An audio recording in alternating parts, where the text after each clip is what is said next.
Yo, yo, yo, yo, yo, what's going on, CoD Familia? It is your boy BN, aka Mr. Kingdom Builder, and today, what's up, my little lady? We are going to be taking a look at the Call of Dragons Developer Q&A number 2. Was just released a few hours ago, at least my time, and so wanted to try and get a quick one in here for you guys. So we're going to go over all the questions, we'll go over their answers, and then I'm going to give you my thoughts and my opinions on them going forward. So here we go. First question we have is, why can't combat heroes gain EXP via gathering while acting as deputies, right? Now, this is, again, the hero experience obtained from gathering is way too low in return. In 1.0.16, we have made changes to the gathering talent Earth's Grace when deploying legions to gather resources. Only heroes who have the Earth's Grace talent will be able to gain EXP via gathering. By stopping combat heroes from gaining EXP through gathering, we hope to reduce pressure on players. Reducing the number of combat heroes deployed in gathering will also make resource points less competitive for players who need large amounts of resources and improve their gathering experience. We also plan to increase the amount of EXP that gathering heroes can gain from gathering. Please look out for future announcements. Oh gosh. Okay, so two things here that stand out to me. One, awesome that you're going to be able to gain EXP faster with your gathering heroes, because I could tell you for me, we're pretty much at, I think, a week left right now in 65 or so, and I am pretty much just getting my gathering heroes to 59. Now, bear in mind, that's with not necessarily doing, that's also with doing some PvE as well, not overusing any command points, but just kind of doing the bare minimum as far as using what's on the bar and then basically gathering constantly.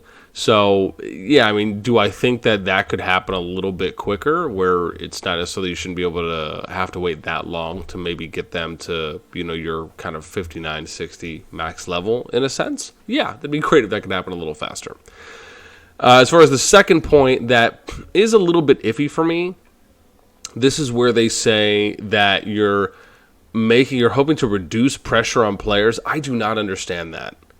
This is the thing. If you're looking at trying to maximize, right, like, for example, you think about how you would level a hero in Rock, right? The example is, you know, if you're using a Peacekeeper, especially if you're using someone that is giving them additional, like if it's Lohar, if it's Ethelfled, if it's someone else, right, who's giving them extra bonus XP, right, from running that as a primary. Typically, you would use your PvP commanders in that case on those primary commanders that would help them boost their XP that much faster from running them as a primary. Then you run the ones you want to boost in level as your secondary. And very similarly, with the EXP for Earth's Grace, this can be used in that type of way, where you, for example, one way to do it is you max out your gathering heroes, or you get close to getting them where you need, and then once you do, you start running secondaries, because maybe you don't need to level them, or the priority leveling isn't there anymore for the gathering, right? But you're still using them as your primary because they're gathering as fast as possible, so therefore they're able to get additional heroes more XP. So that's kind of one way of viewing it, and is something that, to me, would kind of be the ideal sense if you're able to also still have your deputies level up. So I don't really understand the change, because it logically makes more sense where you're able to still gain EXP for these other heroes. You just need to pick and choose, right? Everything really kind of has to be a choice at that point.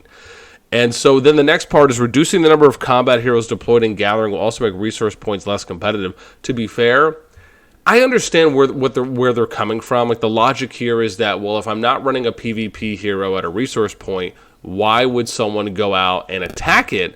But the challenge is that if you can gain merits from attacking RSS points because there's troops there, that in fact makes them more competitive, or just as competitive, right? Just because you can't send PvP units to gather doesn't mean that they're all of a sudden becoming less competitive. That's not where the baseline is. The baseline is that you can gain merits, which is the attracting feature or incentive to go out and attack farmers. So the only way to really combat that is to either not allow for merits to be gained from attacking farming tiles, which, to be fair, I doubt would happen, or you... I don't even know actually what number 2 would be. I actually thought I had a good ore, but now my ore is not an ore. Maybe it'll come back to me. So, but yeah, again, that's why to me that line doesn't really compute too much. I would say that keeping things, again, maybe returning EXP to deputies, not having this limitation on only gatherers can gain EXP. I liked the way that they had it. I thought the way they had it was fine. I didn't see anything wrong with it. And so, yeah, I don't know. This line, though, as far as making it less competitive, that part, just that one does not compute for me. Just because I don't think there's a reasonable or even a justification where that is really how it is in game, and it's just not. Okay, let's go to number 2. Collisions don't feel right. It's too easy to get slowed down and stuck. Will this be fixed? In order to make your combat experience more realistic, we've made some changes to marching in 1.0.16. Non-friendly legions will obstruct each other, making melee legions more able to form battle lines to hinder the enemy's advance. However, due to issues with certain skills, legions may become stuck when attempting to bypass enemies. We are collecting reports on all instances of this issue and working to fix it, and we'll continue to gather feedback from players to improve the game. Yeah, listen, I actually think this is a good explanation when it comes to their reasoning and their justification, which is like, look, they basically are saying that you want to form this line, right? Or here, we'll do it like this. You want to form a line. Here we go, right? Or here, we'll just use the hand. You want to form a line, and the idea is that you can't pass the line, right? That's the simple thing for what you're trying to do. Now, maybe flying would be different. I would assume so.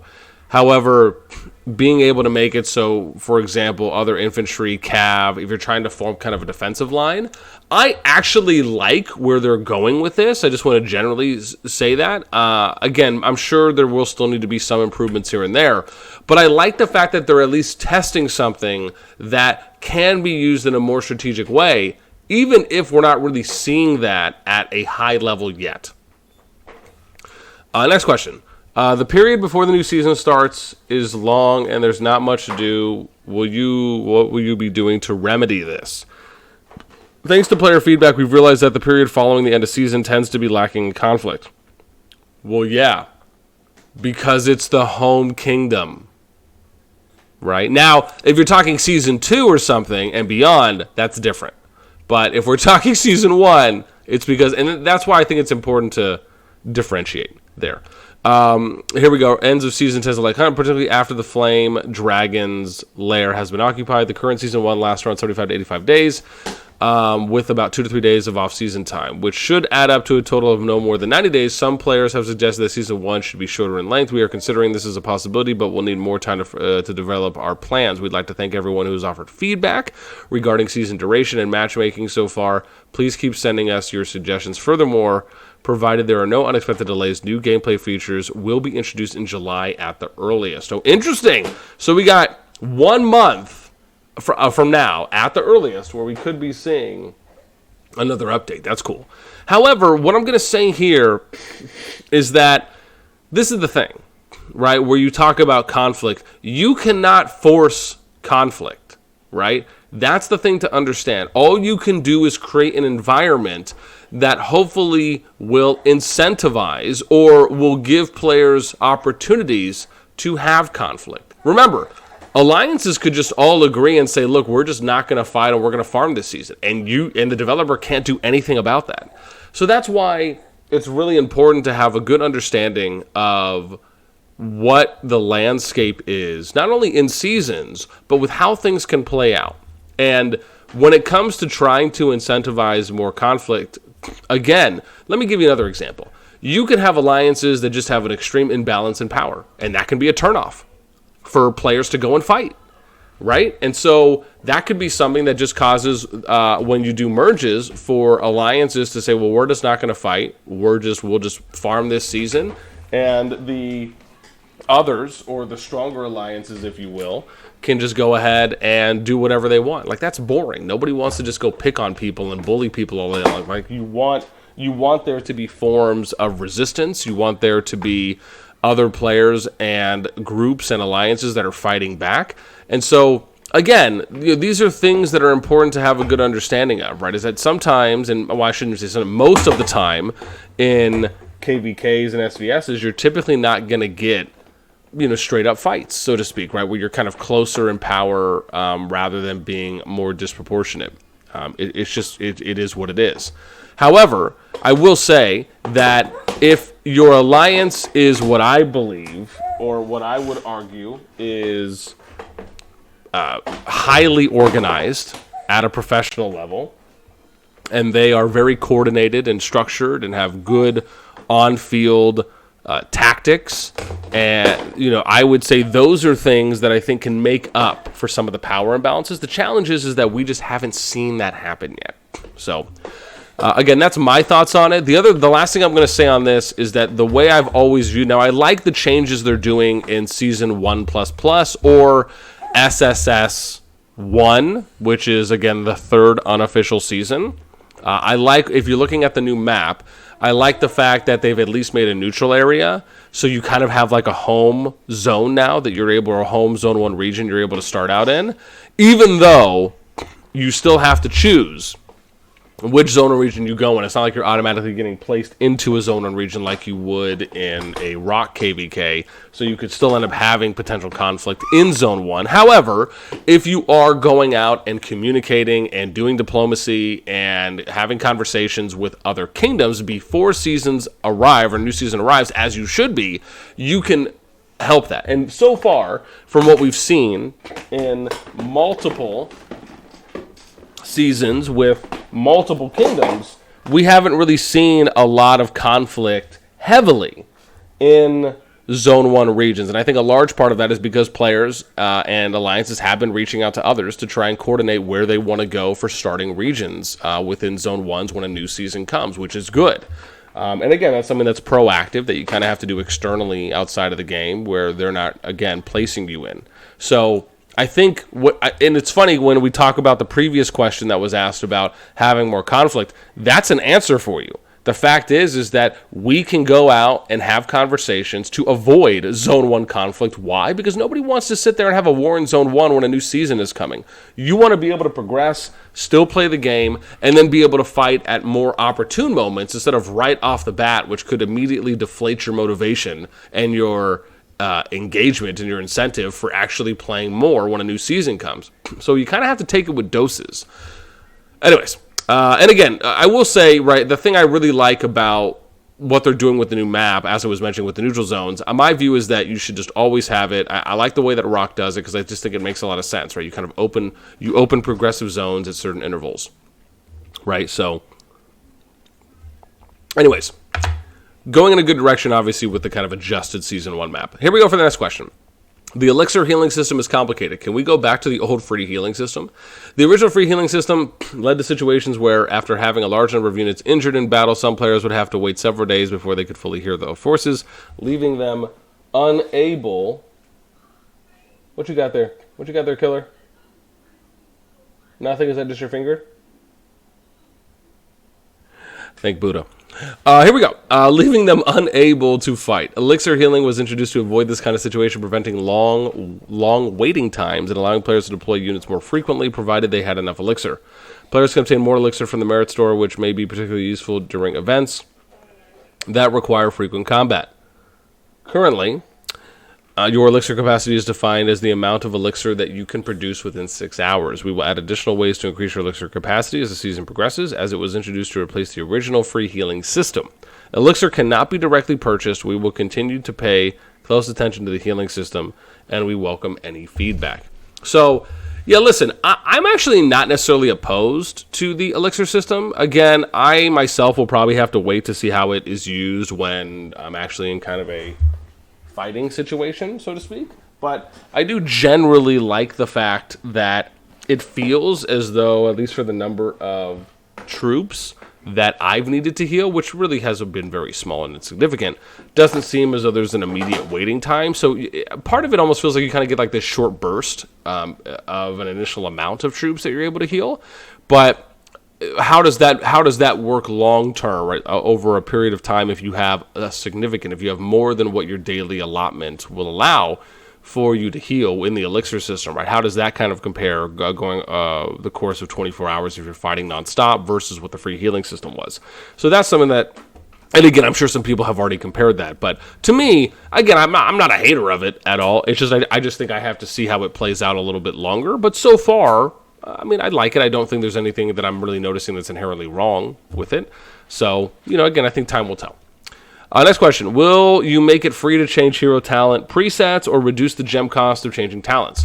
We realize that discovering the optimal talent configuration for each hero may be a process of trial and error, and that some players may wish to quickly switch between different talent configurations based on the circumstances of battle. We are working on introducing events that will make books of alteration more commonly available. In the meantime, we recommend swapping tips with fellow players in our community. Listen, Linda, I'm pretty easy on this one. My view on talents is that you need to make it, or excuse me, the way it should be, the way I hope it should be, hope it could be, is where you allow for players to do testing presets, right? Where even if they don't have a hero unlocked, they can still see their talent tree. And then you can do a kind of preset talent where you can choose the path you want to go, and then you can lock that path in or change that at any point. And then as you gain talent points, that path will be automatically followed. I also think it would be great if there was a sidebar or somewhere on the talent where as you're selecting them, it will give you a summary of the stats that you have accumulated thus far, so you can see those in an easy way to kind of give you a synopsis or an overview of what are the plus minuses on stats, what are some of the maybe simplified terms for some of the pinnacle talents, right, or your big talent squares, even if it's just a quick summarized a couple words or something. But being able to show that, I think, would even be great as well. Again, my view on this is that talents are something you have to be able to freely switch between, especially if you're trying to reconfigure certain setups and or you want to re-squad or choose different squads that you want to run with right out in the field. Maybe in the beginning you're starting and you're going to run 5 infantry. Then maybe you run back to your city or they die and now you want to run 5 cav. Or maybe you're running pure tank, but now you want to run off-tank infantry. These are things that you should be able to do in a very kind of real-time way. And the limitations with how the current system is, which isn't the fault of anyone, it makes it difficult to add those additional layers of strategy and tactics to be applied. Number 1, will you add an event calendar? We are planning to introduce, and I want to point out, they mentioned this already in the dev feedback column they did on their Discord. This was last month. We are planning to introduce an events calendar in July, allowing you to see the dates of future events. I just think this is important. And I want to point out, I believe it should be more than a week. I know the ones we've seen in Rock, even the one I saw in Infinity Kingdom, they were only a week. I truly believe that you should be able to see a calendar of events for longer than a week out. I dare say I would love to see it for a month out. And then even more than that, it would be dope if you could have some type of an alliance calendar that's separate from the main calendar that mimics it. And then maybe you can set certain notifications or certain notes on the calendar that players can see. That would be dope.